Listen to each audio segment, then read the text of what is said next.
Bonjour à vous, je m'appelle Guy Prévost, je suis diacre permanent. Durant ce temps d'exception que nous vivons au Québec et dans le monde entier, je vais m'adresser à vous pour vous partager un texte d'évangile qui est pour moi source d'espérance. Je veux vous partager aujourd'hui l'histoire de Jésus et de la pécheresse, tirée de l'évangile de Luc. Écoutons ce texte. Un pharisien avait invité Jésus à manger avec lui. Jésus entra chez lui et prit place à table. Survint une femme de la ville, une pécheresse. Ayant appris que Jésus était attablé dans la maison du pharisien, elle avait apporté un flacon d'albâtre contenant un parfum. Tout en pleurs, elle se tenait derrière lui, près de ses pieds, et elle se mit à mouiller de ses larmes les pieds de Jésus. Elle les essuyait avec ses cheveux, les couvrait de baisers et répandait sur eux le parfum.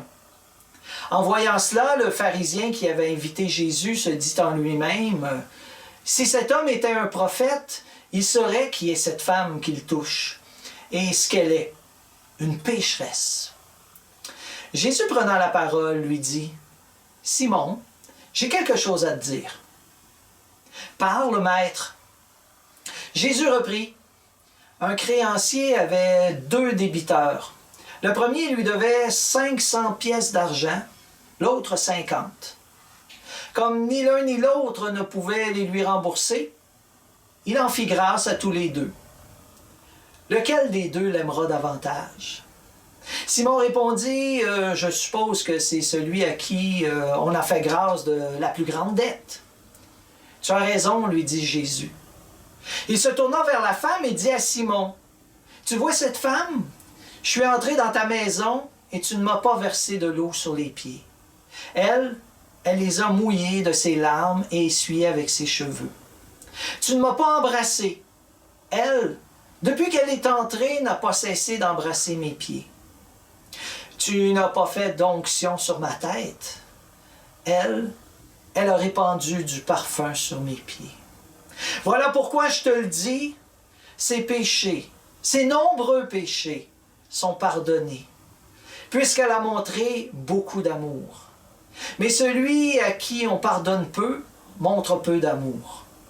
Il dit alors à la femme, « Tes péchés sont pardonnés. » Les convives se mirent à dire en eux-mêmes, « Qui est cet homme qui va jusqu'à pardonner les péchés? » Jésus dit alors à la femme, « Ta foi t'a sauvée. Va en paix. » Dans cet évangile, Jésus pose une question bien simple. « Simon, tu vois cette femme? » Question simple, mais ô combien profonde de sens. Jésus est invité par un pharisien, Simon, un spécialiste de la religion. Il connaît les lois par cœur. Le problème avec Simon, c'est que la loi passe avant l'être humain. Simon, il sait que Jésus est spécial. C'est pour ça qu'il l'invite. Il est probablement curieux. Il connaît Jésus, il l'a sûrement entendu prêcher, mais il ne s'est pas encore laissé toucher par son message. Comme il croit être parfait, il n'est pas vraiment interpellé par la bonne nouvelle de Jésus annoncée aux pécheurs. Puis il ne traitera pas Jésus comme un véritable invité, mais peut-être plutôt comme une attraction, comme un phénomène de foire ou un faiseur de miracles. Arrive une femme à la maison de Simon. La femme qui entre, c'est une pécheresse. Elle aussi, elle devait connaître Jésus. Elle aussi, elle avait sûrement déjà rencontré Jésus. Elle l'avait déjà entendu parler. Mais elle avait été touchée par son message. Et elle a posé envers Jésus tous les gestes qu'on posait quand on accueillait un personnage important. La femme va poser ses gestes avec les moyens qu'elle a. Ses larmes pour laver les pieds de Jésus. Elle lui embrasse les pieds, signe d'une grande humilité. Elle lui verse son parfum, un parfum précieux. chose que Simon n'a pas fait.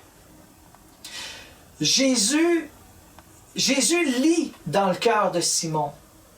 Hein, Simon, tu vois cette femme? La vois-tu vraiment? La vois-tu comme moi je la vois? Simon, est-ce que tu peux voir la misère de cette femme? Est-ce que tu peux entendre son cri de désespoir? Simon, est-ce que tu peux deviner son besoin d'être sauvé, son espoir de ne plus être jugé, mais plutôt d'être aidé? Jésus a vu l'intérieur de la femme. Il a lu dans son cœur. Il l'a regardé avec un regard compatissant. Simon, lui, a regardé les gestes que la femme avait déjà posés dans sa vie, puis il l'a condamnée sans vraiment la connaître.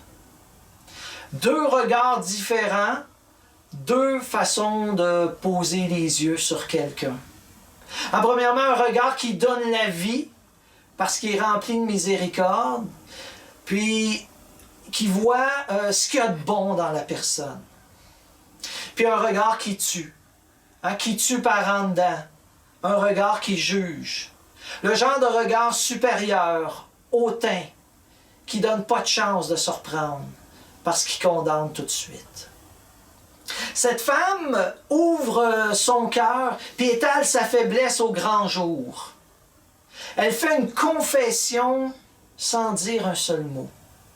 Et Jésus va lui dire simplement, « Tes péchés sont pardonnés.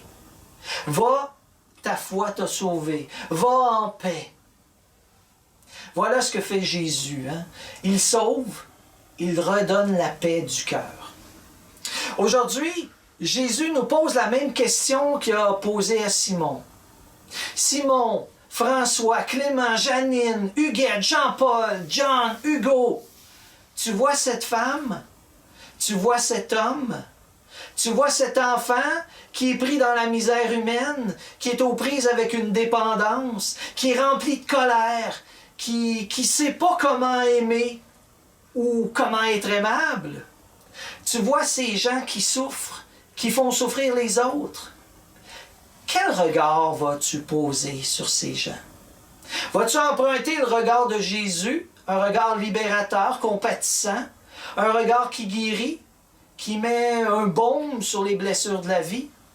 Ou vas-tu plutôt crucifier cette personne en cognant sur les clous de sa croix par ton regard de pharisien, un regard qui juge puis qui condamne sans laisser de chance?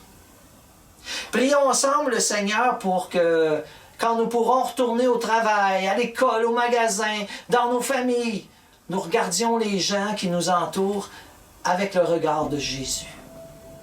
Que le Seigneur vous bénisse et vous garde dans sa paix.